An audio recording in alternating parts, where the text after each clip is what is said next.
India is not only the biggest neighbor, it's the only neighbor. It's good that we have India as a neighbor. It's a very forward-looking country, and that's what our future is. So, of all the countries in the world, Bangladesh must have the best of relationship with India. वो countries जिनको India पैसा देता है, budget में भी उनको पैसा रखता है, तो वो इंडिया से दूरी जो है वो सह नहीं सकते, उनको फिर वापस आना पड़ता है। Bangladesh's interim government chief Dr. Mohammad Yunus has said his country wants good relations with India. Bharat के बाद अब रशिया ने भी बांग्लादेश को कंगला देश बनाने की कसम खा रखी है। आज की ताजा तरीन खबर ये है कि रशिया ने सिर्फ लोन नहीं मांगा, लोन के साथ इंटरेस्ट भी मांगा है। पहला इनका इंटरेस्ट बनता है 5,300 करोड़, जो कि अगले महीने में 6,000 बांग्लादेश के लिए भी एक वो भी तो देख रहा है ना बांग्लादेश के, क्या हम इस तरीके से कुछ अगर करते हैं तो हमारे जो बहुत सारा पैसा इंडिया की तरफ से आता है, जो सपोर्ट आती है वो फिर नहीं मिलेगी, तो क्या हम उसके बगैर, तो क्या अगर ऐसा होता है तो आप समझते हैं कि इकोनॉमी डाउन हो जाएगी बांग्लादेश की? पाकिस्तान अमली तौर पे डिफॉल्ट कर चुका है और ये इंकशाफ कल से हो रहा है। क्या वाकई पाकिस्तान डिफॉल्ट कर चुका है और किस वक्त इसका ऐलान किया जाएगा? बांग्लादेश के खजाने तेजी से खाली हो रहे हैं, क्योंकि हम अक्सर प्राउड फील करते हैं कि अगर हमने जियो पॉलिटिक्स में किसी की दोस्ती देखती है वो इंडिया और रशिया की देखी है। इंडिया से मुंह मोड़ने के बाद रशिया का भी अब बांग्लादेश को करना पड़ेगा सामना। 2,56 अरब रुपए, यानी कि जो बिजली का सबसे बड़ा बिल है वो हुकूमत पाकिस्तान ने अदा करना है। They needs support. तो आपने देखा ये छोटा सा वीडियो, आगे आप पूरा वीडियो देखेंगे। इस वीडियो में आप देख सकते हो किस तरीके से पाकिस्तान के लोग बांग्लादेश का मजाक उड़ा रहे हैं। पाकिस्तान के लोग बांग्लादेश के प्राइम मिनिस्टर जो नए आए हैं, काफ़ी वृद्ध हैं, उनकी जो अभी एक नई स्टेटमेंट आई है कि इंटरव्यू के दौरान उस बात को लेकर बात कर रहे हैं। और एक एस्ट्रोलॉजी की न्यूज़ है कि बांग्लादेश कुछ दिन में 3 हिस्से हो जाएंगे बांग्लादेश के। हालांकि एस्ट्रोलॉजी आप समझ सकते हो, एस्ट्रोलॉजी होती है। पहले पूरा वीडियो देखते हैं, वीडियो के बाद करते हैं इस टॉपिक पर बात। प्लीज चैनल को सब्सक्राइब करेगा। इसके लिए भी एक वो भी तो देख रहा है ना बांग्लादेश के, क्या हम इस तरीके से कुछ अगर करते हैं तो हमारे जो बहुत सारा पैसा इंडिया की तरफ से आता है, जो सपोर्ट आती है वो फिर नहीं मिलेगी, तो क्या हम उसके बगैर, तो क्या अगर ऐसा होता है तो आप समझते हैं कि इकोनॉमी डाउन हो जाएगी बांग्लादेश की? इंडिया के साथ इकोनॉमिक इंटीग्रेशन जो उनकी हो रही थी उससे बांग्लादेश को फायदा ही फायदा था। अच्छा, वो फायदा अगर ये नहीं करेंगे तो नुकसान होगा, ये मैं कह सकता हूँ। ठीक है, क्योंकि सर पाकिस्तान तो वैसे हेल्प नहीं कर सकता ना, अगर प्रो पाकिस्तान गवर्नमेंट भी आती है तो पाकिस्तान की तो अपना बुरा हाल है। और पाकिस्तान और बांग्लादेश का बॉर्डर तो नहीं ना कहीं मिलता, कैसे मदद करेंगे? How, in what way? हाँ, भारत के बाद अब रशिया ने भी बांग्लादेश को कंगला देश बनाने की कसम खा रखी है। आज की ताजा तरीन खबर यह है कि रशिया ने सिर्फ लोन नहीं मांगा, लोन के साथ इंटरेस्ट भी मांगा है। पहला इनका इंटरेस्ट बनता है 5,300 करोड़, जो कि अगले महीने में 6,700 करोड़ तक जा पहुंचेगा। बांग्लादेश के खजाने तेजी से खाली हो रहे हैं, क्योंकि हम अक्सर प्राउड फील करते हैं कि अगर हमने जियो पॉलिटिक्स में किसी की दोस्ती देखती है वो इंडिया और रशिया की देखी है।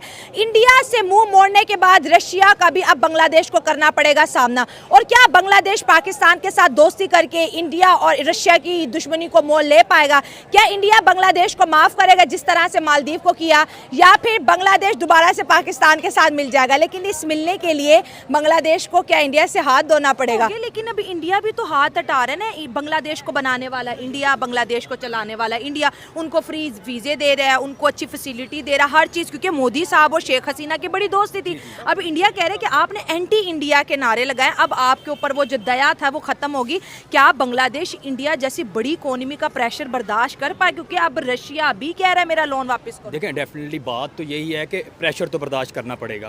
और उनकी इकोनॉमी नीचे भी आएगी, क्योंकि आपकी बात वो बिल्कुल ठीक है कि इंडिया ने ही बनाया, लेकिन उनकी दोस्ती थी हसीना वाजे के साथ। जब हसीना वाजिद उतरी है तो प्रेशर तो आएगा, लेकिन अब देखना है कि आगे क्या होना है। और अगर वो यूनिटी रखेंगे, एक कौम बनेंगे, बाकी वो भी मुसलमान है, अल्लाह पर ईमान है, बन जाएगा कुछ ना। इंडिया और रशिया की दोस्ती के बारे में क्या कहेंगे कि एक दोस्त के खिलाफ नारा लगा दूसरा, हालांकि रशिया तो बहुत अमीर मुल्क है, लेकिन वो बांग्लादेश को कह रहा है मेरा $630 मिलियन अर्जेंट बेसिस पे वापस। ये तो मुश्किल होगा वापस करना, लेकिन वो बात ये है कि अगर रूस और इंडिया दोस्त हैं तो ज़ाहिर बात है दोस्त ने दोस्त के पीछे तो आना है। हाँ ठीक है, लेकिन मुश्किलात बढ़ेंगी वो बांग्लादेश के लिए। पिछले 1 महीने से मुसलसल एक रिक्वेस्ट आ रही थी कि मैम आप पहले कभी कभी नायला को ले आती थी, अब तो आपने बिल्कुल ही नायला को स्क्रीन से गायब कर दिया है। तो नायला आपको वेलकम करते हैं आपके खुद के चैनल पे, कैसा लग रहा है? मुझे बहुत ज़्यादा अच्छा लग रहा है और सबसे पहले मैं अपने उन फैंस का शुक्रिया अदा करना चाहूँगी कि जो बार बार मेरे बारे में पूछ रहे थे।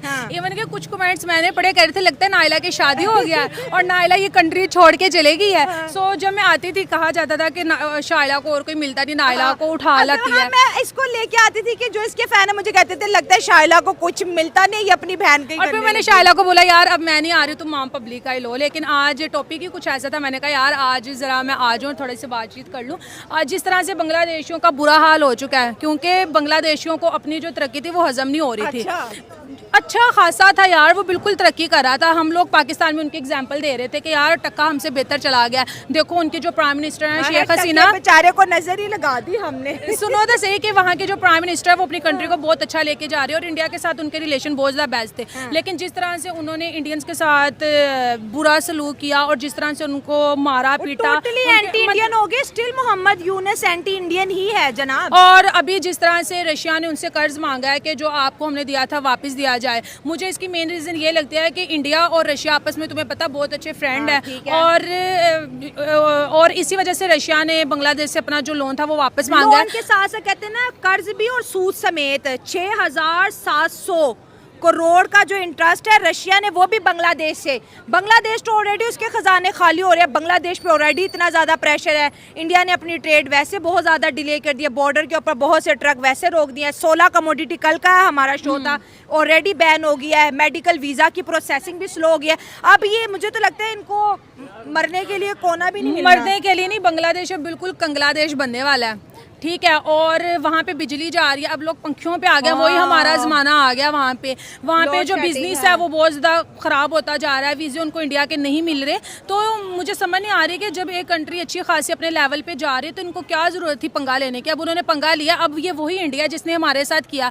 पहले वो कह रहे थे कि पाकिस्तान आ जाओ, हम दोस्ती करते हैं, हर चीज़ करते हैं, लेकिन वज़ीर आज़म भेजे, लेकिन हमने तब उनकी बात को इतना सीरियस नहीं लिया। लेकिन आज देखो वो 5th लार्जेस्ट इकोनॉमी बन गया और लोग वहाँ पर जाना अपनी ख्वाहिश मानते हैं। अमेरिका जैसी कंट्री जिसे हम सुपर पावर कहते थे वो इतना ज़्यादा क्राइसिस में जा रहा है, ठीक है। वहाँ 800 से ज़्यादा जो फैक्ट्रीज हैं वो बंद हो गई हैं। लेकिन यहाँ पे जस्ट एक इंडिया ही ऐसी वाहिद कंट्री है जहाँ पे लोग आते हैं अपने बिजनेस वगैरह ओपन कर।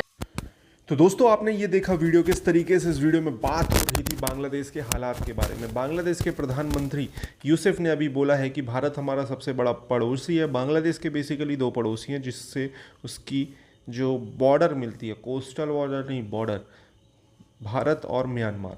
तो भारत के साथ भारत से रिश्ते बांग्लादेश के आप समझ सकते हो शेख हसीना के टाइम पे तो बेस्ट थे और अब कैसे हो गए हैं सबके बारे में सबको पता है। बांग्लादेश में जिस तरीके से जैसे ही शेख हसीना जाती हैं उसके बाद कट्टरपंथी किस तरीके से हिंदुओं पर अटैक करते हैं, हिंदू मंदिरों पर अटैक करते हैं। कुछ वीडियो आते हैं, कई वीडियो तो आ नहीं पाते हैं। जिस तरीके से जो हालात होते हैं, आप सोचें कि मैंने अभी हाल फिलहाल में कुछ मूवीज़ देखी हैं, जैसे कि हे राम मूवी देखी थी कमल हसन की। हालांकि कमल हसन आप जानते हैं किस तरीके के इंसान है, किस तरीके की चीज़ें हैं, बट उस मूवी में उन्होंने दिखाने की कोशिश करी थी कि वो नाथूराम गोडसे से पहले महात्मा गांधी को मार देते। हालांकि आखिरी में उनका हृदय परिवर्तन होता है और जिस तरीके से वो दंगे हुए थे आज़ादी के टाइम पे उस पर बनी थी। सोचो आप उस टाइम पे जो दंगे हुए थे, हालांकि ये भी बात सत्य है कि दोनों मतलब हिंदू हो या मुस्लिम दोनों लोग मारे गए थे, सिख भी मारे गए थे।